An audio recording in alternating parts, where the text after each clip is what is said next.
So it's been a while since I last talked about some of the players that were populating the game known as World of Warships. I think it was at least a year. And so with the passage of time, things get outdated, things fall apart, and people tend to forget about the past. Just like the way I wish I could forget some of the things I said on my stream recently at twitch.tv/thedarkcalling. Yeah, I'll try to do better in future streams, although not guaranteed. So for today, I thought we'd take a little bit of a look back in time at some of the players I called out, which, based on some of the comments, seemed to hit a nerve in my previous video, and see how they would fare in today's game, because believe it or not, there have been quite a few changes since then. So with that being said, let's get into it. So there's a couple of players that I mentioned in my previous video, which I'll provide a link to somewhere around here. Let's go over some of them. They include the quiet super unicum, the whaler, the dead team commander, the peaceful pink player, and the YOLOer. Now you can already probably tell which ones have changed quite a bit in the current state of the game. YOLOers. But let's go through them individually to see how they stack up in today's game. Now, the last time I spoke about this player, I said they would be rocking the Type 50 camo because, well, they ranked out so quick the game probably thought it was a bot account. And well, not much has changed at all in that regard. They still rank out extremely quickly, and this time, with this rank system, they get many wonderful camos, including the camo that looks like shit, the camo that looks like the Silver Surfer gave up surfing and switched to a battleship, and the camo that looks like a polished golden turd. So there's that. Another distinct difference between this time and the last time I featured the Quiet Super Unicum in my video was the fact that Deadeye wasn't in the game, and so instead of getting a hell of a lot of in-game achievements, they tend to just get a few, usually Dev Strikes and Arsonist. Thanks Conquer and Thunder. And with the last time I visited this Quiet Super Unicum, people will still call them lucky, but in this current game state, it's going to be fairly difficult to distinguish between those who do 200,000 damage because they are incredibly skilled, and those who do 200,000 damage because they managed to press the number 2 key on their keyboard and switch to HE.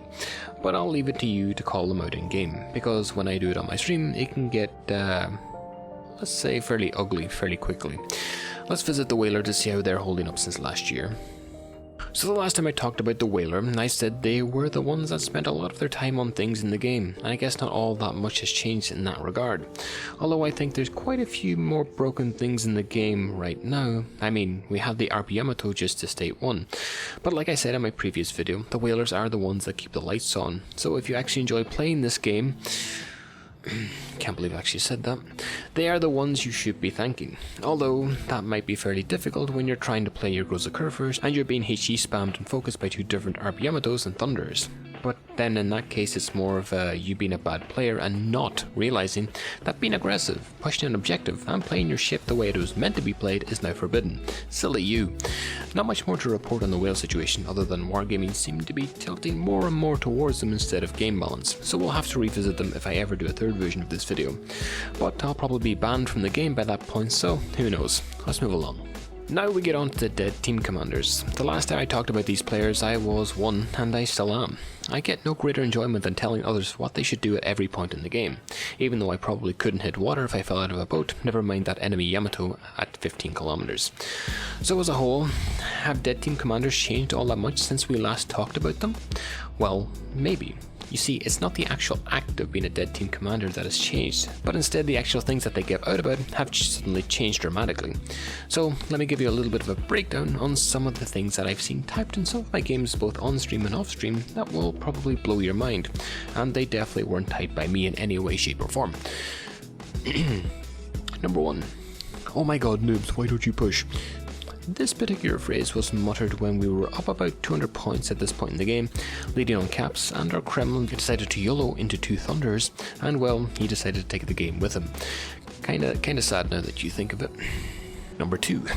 Sigh, more noobs, always no support. This one was said after this guy decided it was in everyone's best interest to watch him try to take B cap at the start of the game in a Shimakaze, even though the enemy had a Des Moines, a Petropavlovsk, and a Stalingrad on their team. It went about as well as expected. Number 3. Ich habe keine Eden mehr. Not really sure what this means, but this was shortly after this guy YOLO'd down the middle on 2 brothers and very quickly imploded. I hope he's doing better now at least, because that was not fun to watch. And number 4. DD Justus need to cap. This was said to me in my daring, questioning why I wasn't contesting a cap with a Yoshino sitting in the middle of it.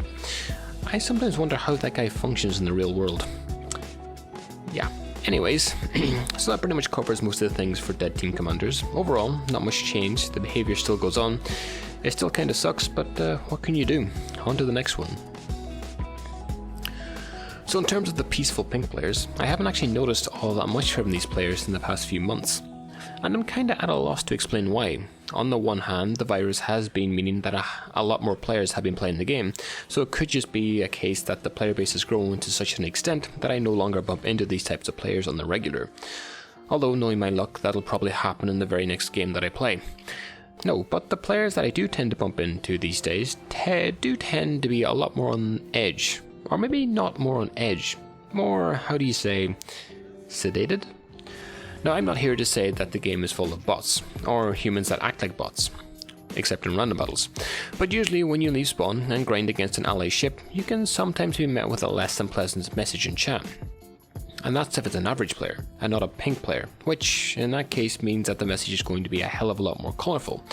And no, I don't mean that it's going to be pink, the other form of colourful. So I guess we could add the peaceful pink player to the endangered species list and move along. If you have any stories about peaceful pink players, let me know down below. I also enjoy reading about those players immensely. So the last time we talked about this type of player, they were alive and well, running around enjoying the game the way they love to. But sadly, those days are gone. No longer can you really YOLO when your growths occur first and not expect to burn in hell. No longer can you expect to get away from pushing into a cap on your Alaska without needing a fire engine to come behind you to put out all of multiple fires that will be set on you. No longer can you go into the game, sit 20 kilometers from any action and still expect to farm damage. No, sorry, scratch that last one. That's basically the game.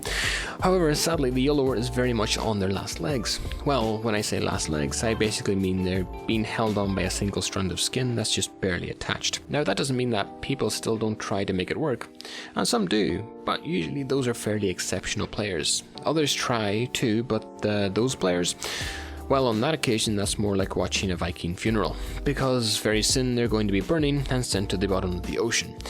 So yeah, the YOLOers are in a bit of a sad state for the time being at least. Hopefully it will improve because there's nothing more fun than running down the middle of the map with not a care in the world. The only thing that really beats it is watching someone else run down the middle of the map and getting one shot. But either way, that's the YOLOer. So that's that. Some of these players have changed pretty fundamentally, while others not so much. If you want to watch me YOLO, become a pink player, or become any of the others, I stream at twitch.tv/thedarkcalling, where I'll be showcasing all of this lovely gameplay. If you enjoyed this type of content, consider subscribing, but until next time, I'll see you all in the next one.